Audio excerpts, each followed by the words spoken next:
Chinese garter. Isa itong laro sa mga Pilipino na tanyag dito sa Pilipinas na kung saan gumagamit ito ng goma na pinahaba upang gamitin sa paglaro. Gusto kong i-promote ang paglaro ng Chinese garter kasi hindi lamang ito nakakapag-improve ng ating health. Ito rin ay nakakatulong sa paggawa ng komunikasyon sa iba't ibang tao tulad ng teamwork.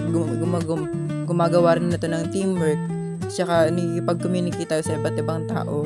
Hindi lamang doon, nagkakaroon tayo ng pagkikipag-ugnayan sa iba.